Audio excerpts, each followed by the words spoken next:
What's going on, guys? This is Matt with Full Tilt Bullies. I hope everybody's having a good one.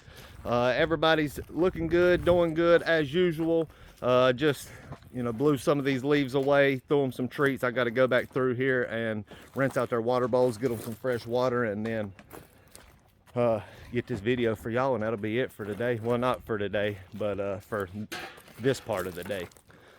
Anyway, so today's video is going to be just a few little tips for beginners or even veterans. I think if you're open-minded, you can learn from all of this. So first little tip is going to be this. These YouTube channels, and this is really for the beginners, and hopefully veterans can learn something from it. But you're just starting breeding, and you're researching, you're watching videos, etc. I've said it 100 times before. I'm not just going to come out here and give y'all videos on just whatever, just the same old stuff over and over. I'm not going to try to make stuff up. But what I have learned is a lot of these YouTube American Bully kennels, nobody in particular and everybody at the same time, they will just start, they'll say random stuff, stuff that don't make any sense.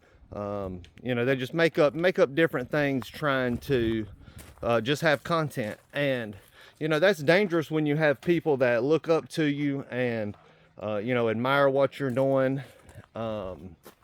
just to be making these blanket statements like it's fact, and you've been teaching people for so long.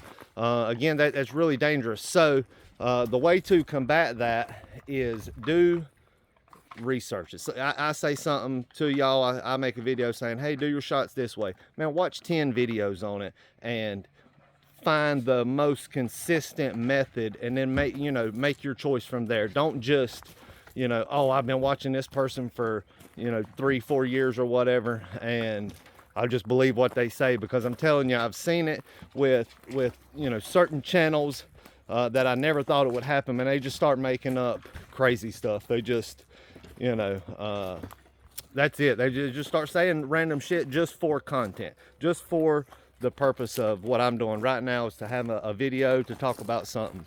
So I mean, me personally, I would rather go 2 or 3 weeks without making a video than to just make up some random stuff. So yeah, that's going to be little tip number 1. Tip number 2, man, make sure your kennels are clean. You're a new breeder. This is kind of common sense. Most everybody should know this, but make sure your kennels are clean around your kennels. Every day you need to be, I know man, it's hard to work a full-time job and then do, a full kennel, like mine, and make sure everything is done properly every single day. It's rough. If you're not willing or capable of doing that, man, get rid of your dogs, sell them to somebody that will take care of them, and quit doing it. Because every single day your kennel should be getting scooped, obviously fresh water, fed, all that stuff. But I'm telling you, especially summertime coming up, flies. Can you imagine being in a kennel for, even if you let your dogs run for 2 or 3 hours a day, that's still 20 hours that they're in a kennel with shit sitting in there, flies flying around, buzzing around their ears, gnats. I mean, it's just, it would be really hard to bear. That's one thing I used to tell my kids,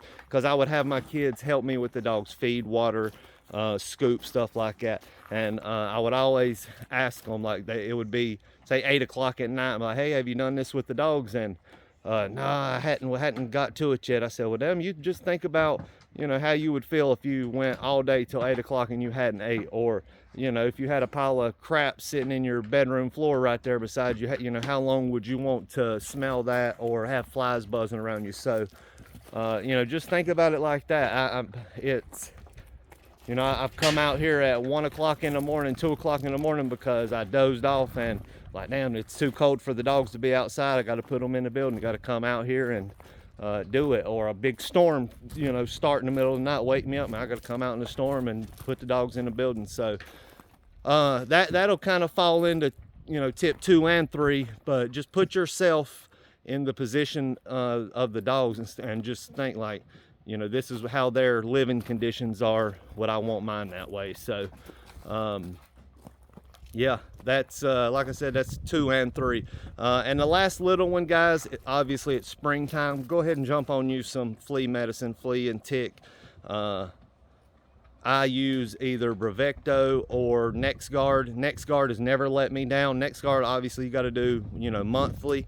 A lot of times what I'll do is I'll get the bigger dose. I'll break it in half and give it to, you know, 2 of them. And what are you doing, Cubby? Oh, you're just hanging out looking at it, huh?